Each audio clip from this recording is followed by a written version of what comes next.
everybody, it's Im, back in my egg chair this week because I was too lazy to set up everything for filming in front of my shelves. If you prefer to see me in front of my shelves, let me know in the comments and I'll make more of an effort to film over there rather than here. This is just faster for me to set up in general.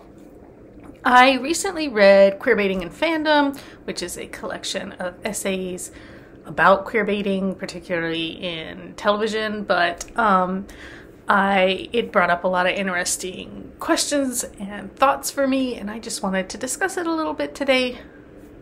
I know there are a lot of other queerbaiting videos out there. I figured, why not throw my hat in the ring? My background being in media studies and fan studies, that's what my undergraduate degree focused on. So this, for me, is a particular area of interest. The way fans play with text. I started out as a fan fiction author myself.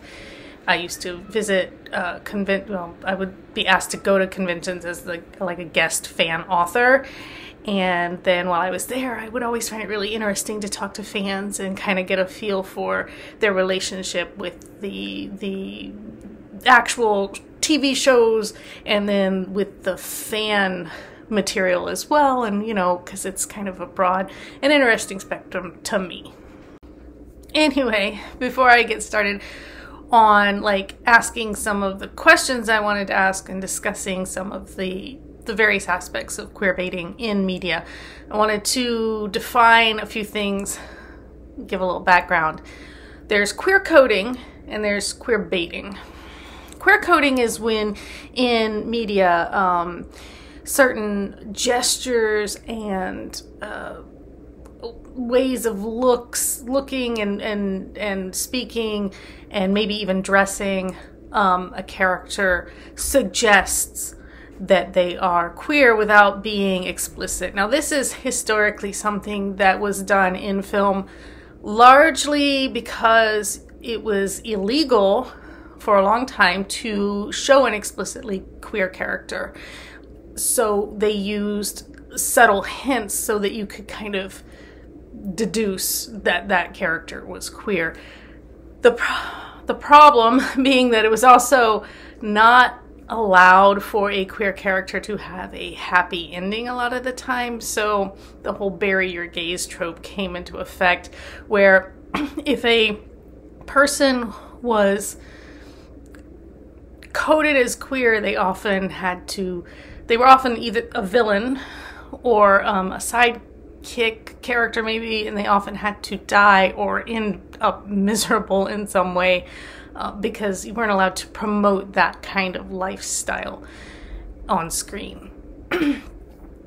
Obviously, over time that changed, the rules changed, but the coding has remained the same for years and years and years. The way we read a character, there are things that they might say, do, ways they might dress that would make us think, oh, that character is queer, whether it's been told to us or not in any other way, whether or not we see them in a queer relationship or they actually talk about that aspect of their character like out loud, you might read them that way.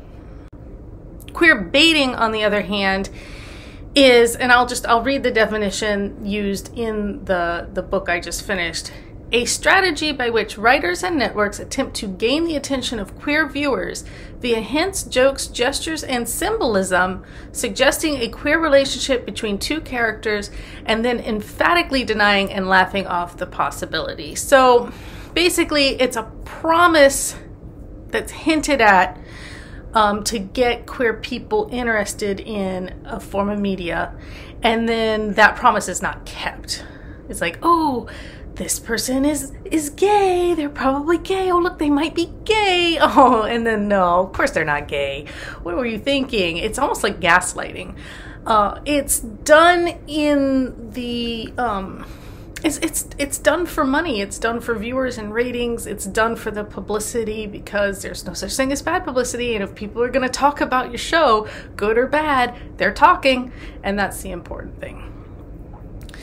So what happens is, like, this is going back to basic media studies, there's encoding and there's decoding, right?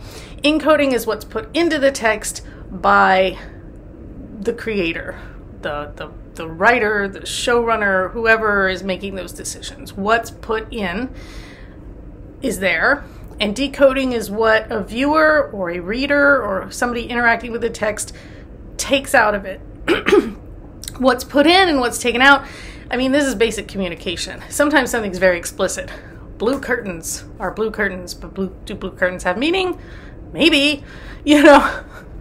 And what happens is there's text, which is the literal thing you see, and there's subtext, which is the thing that's not there, but you feel the absence of it. Like the shape of it is there in the air, if that makes any sense. And those gaps between what's there and what's missing are where fans play with text. The subtext is where we take control and we go write a fanfic or do our fan art or our filking based on what's not there, but we feel its absence. Like we can feel that there's something invisible, there's something missing, or, you know, it's hard to explain, right? But if you're a fan of something, you know what I'm talking about. Anyway, let's discuss. When an author or a creator encodes a text, we assume intent.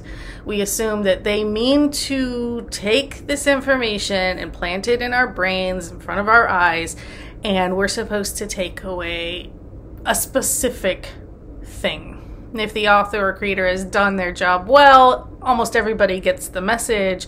Everybody has the same notes, we all get the same, you know, feeling from the story. We go, oh, this is what they meant. Okay. But sometimes if something's ambiguous, sometimes called gay vague, then some people will get one thing out of it and somebody else might say, well, no, I saw it this way. It's kind of one of those magic pictures where you're like, do you see the picture in the picture? And with the idea of the death of the author, where the idea being whatever's in there doesn't matter. It's what you get out of it that matters. It doesn't matter what they encoded. It only matters what you decoded from the text. One has to wonder, does intent matter? If they intended somebody to be straight, but that person, a large segment of the population reads that character as queer, does it matter that the creator intended the character to be straight?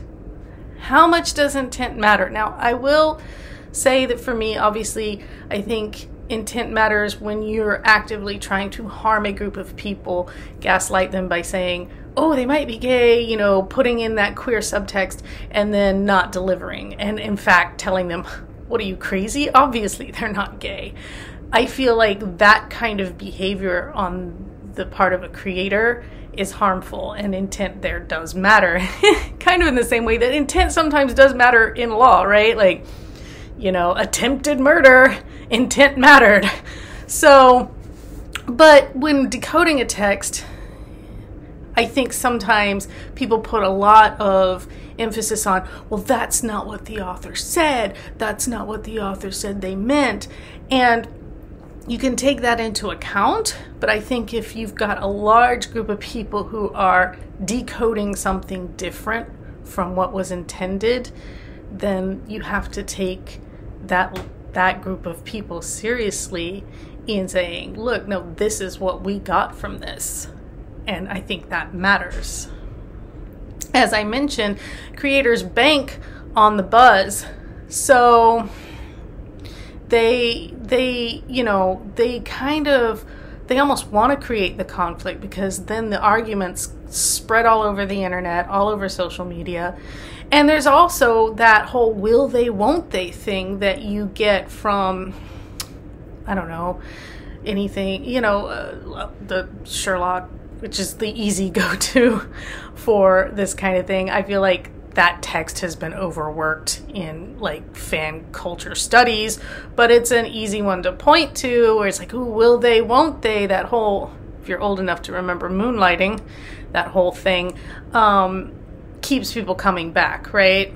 So you keep stringing them along. Ooh, there might be a romance. What if they kiss? What if they hold hands? What if they, you know, what if they even just look at each other a special way? What if one of them says something that makes you think, ooh, and it keeps stringing a segment of the population along, because they want the buzz, and they want people to go and be screeching on their, you know, Tumblrs.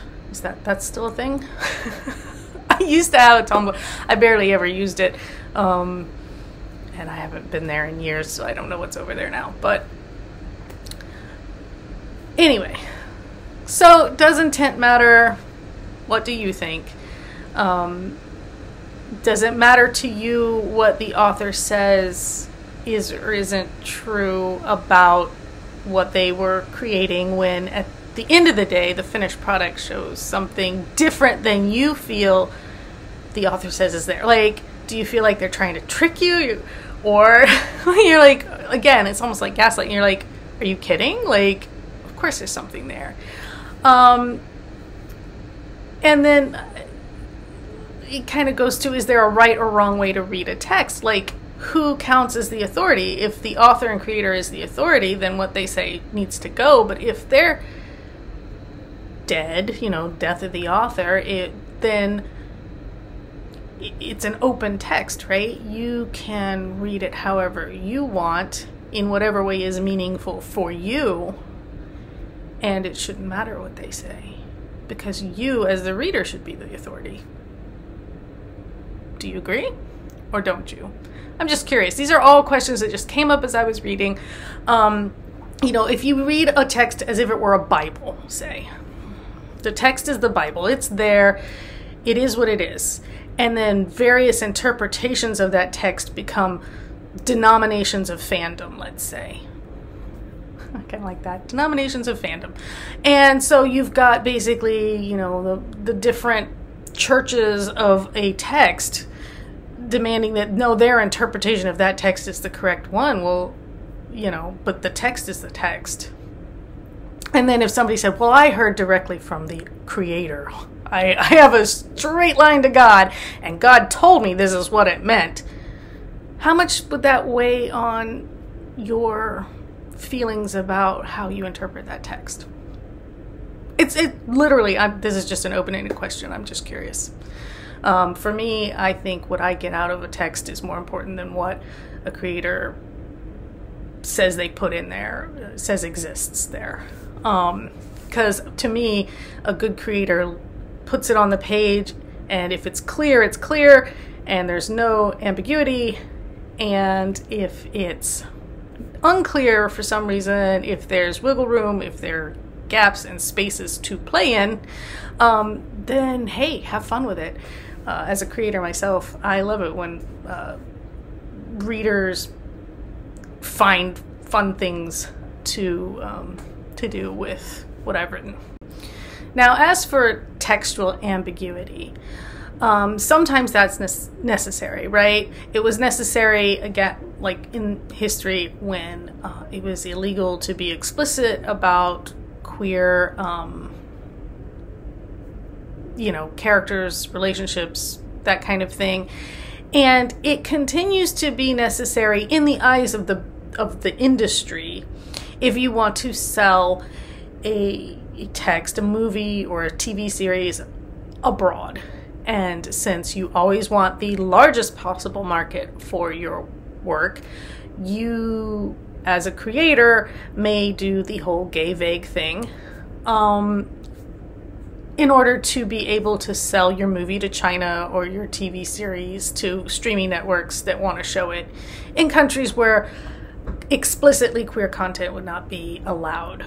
It either needs to be vague enough to pass as heteronormative, or it needs to be small enough incidences that you can cut it out and re-edit very quickly and easily for that market. So that blink or you'll miss it moment that you see in a lot of these movies that say, hey, we've got queer representation, and it's like literally 2 seconds. It's because they need to be able to cut those 2 seconds right quick to send that movie to China. And it's unfortunate, but it is a business consideration.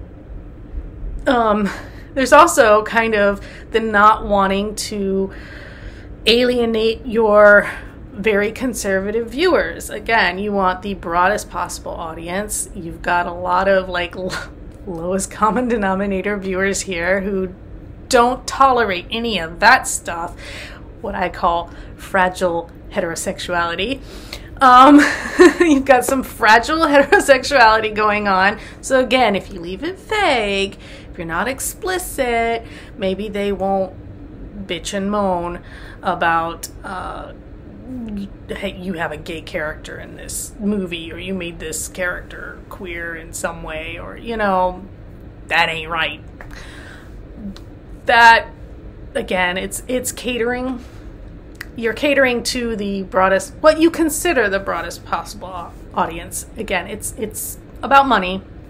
So that whole gay, queer baiting, that whole thing is, well, we'll get both audiences, right? We'll get the conservative straight people who don't want anything queer going on, and we'll get the queer people, and they'll both like it for different reasons because we can put all of it in there and then, but not ever make it explicit. And it's underhanded and it's not fair, because obviously the queer audience deserves something that's for them, and you know, to hell with people who don't like it. But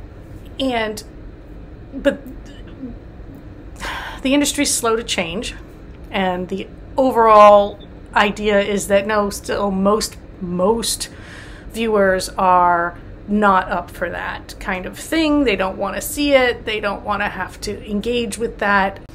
Sometimes we get the flip of the whole, like, oh no, they're not gay. What are you, crazy? We get the Dumbledore thing, where we're told a character is gay after the fact when the text never showed anything to suggest it.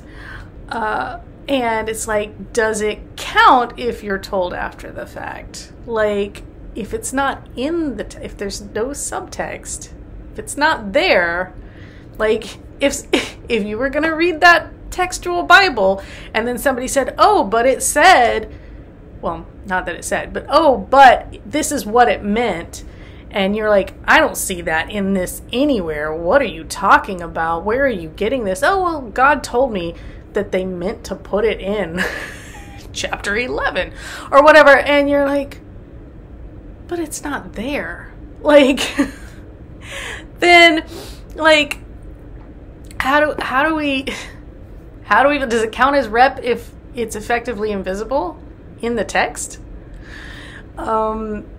It does pseudo rep count as rep if it's subtext and you're told, no, it's not really, that person's not really queer, that character, and yet it's there. Does that still count as representation? Does it count as representation if you read it as queer?